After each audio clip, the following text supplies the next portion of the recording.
Hello everyone, আমার রান্নাঘরে তোমাদের সকলকে জানাই সুস্বাগতম। আজকে আমি চুনো মাছের টক বানাবো। ভিডিওটিকে স্কিপ না করে শুরু থেকে শেষ পর্যন্ত দেখার জন্য অনুরোধ রইল। এখানে আমি চুনো মাছের টক বানানোর জন্য 250 গ্রাম চুনো মাছ নিয়েছি, মানে যাকে বলে ছোট মাছ। আর নিয়েছি 100 গ্রাম তেঁতুল। তেঁতুলটাকে আমি গরম জল দিয়ে ভিজিয়ে নিয়েছি। গরম জল দিয়ে ভিজিয়ে রাখার পর তেঁতুল থেকে আমি তেঁতুলের মাড়িটা বের করে নেব। আর চুনো মাছগুলোতে দিয়েছি প্রয়োজন মতো লবণ এবং হলুদ। চুনো মাছগুলোকে এখন আমি লবণ হলুদ দিয়ে মেখে নেব। আর নিয়েছি আখের গুড়। আমার রেসিপি যদি তোমাদের ভালো লেগে থাকে তাহলে একটা লাইক, কমেন্ট, শেয়ার আর আমার এই ছোট্ট চ্যানেলটিকে সাবস্ক্রাইব করে আমার পাশে থাকবে। কড়াইতে আমি 1 টেবিল চামচ সর্ষের তেল দিয়ে তেল ভালো করে গরম করে নিয়েছি। এখন আমি ছোট মাছগুলোকে দিয়ে ভালো করে ভেজে নেব। গ্যাসের ফ্লেম হাইতে রাখবো। খুন্তি দিয়ে একটু নাড়াচাড়া করে নিয়েছি। ছোট মাছগুলোর নিচের দিকগুলো একটু ভাজা হয়ে গেছে। এখন আমি উল্টে দিচ্ছি।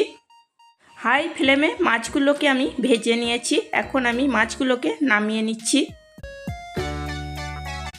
আবারও কড়াইতে আমি 1 টেবিল চামচ সর্ষের তেল দিয়েছি। তেল গরম হয়ে গেছে। ফোড়নের জন্য দিয়েছি 1/2 চা চামচ 5 ফোড়ন আর 2টো শুকনো লঙ্কা। ফোড়ন একটু ভাজা হয়ে গেছে। এখন দিয়ে দিচ্ছি তেঁতুলের কাঁচটা। এখন দেব আখের গুড়। মিষ্টি এবং ঝাল তোমরা নিজেদের টেস্ট অনুযায়ী দিয়ে নেবে।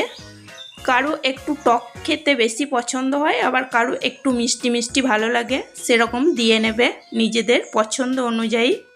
গুড়ের বাটিটা ধুয়েই আমি অল্প পরিমাণ জল দিয়েছি। এখন দেব টেস্ট অনুযায়ী লবণ আর দেব খুব অল্প পরিমাণ হলুদ। নাড়াচাড়া করে নেব এবং হাই ফ্লেমে এটাকে আমি ফুটতে দেব। হাই ফ্লেমে 2 মিনিট রান্না করে নেওয়ার পর আমি ভেজে রাখা চুনো মাছগুলোকে দিয়ে দিচ্ছি। নাড়াচাড়া করে চুনো মাছগুলোকে ঝোলের মধ্যে ডুবিয়ে দেব এবং হাই ফ্লেমে এটাকে আমি রান্না করে নেব। হাই ফ্লেমে রান্না করে নিয়েছি। ব্যাস তৈরি হয়ে গেছে চুনো মাছের টক। একদম আচারের মতো তৈরি হয়ে গেছে। খেতেও কিন্তু এটা ভীষণ টেস্টি হয়।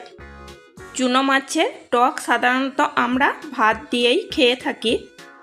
এই রেসিপি যদি তোমাদের ভালো লেগে থাকে তাহলে অবশ্যই একবার বাড়িতে বানিয়ে নিও।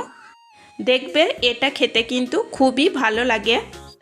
লাইক করো, কমেন্ট করো এবং সাবস্ক্রাইব করে আমার এই ছোট্ট চ্যানেলটির পাশে থেকো।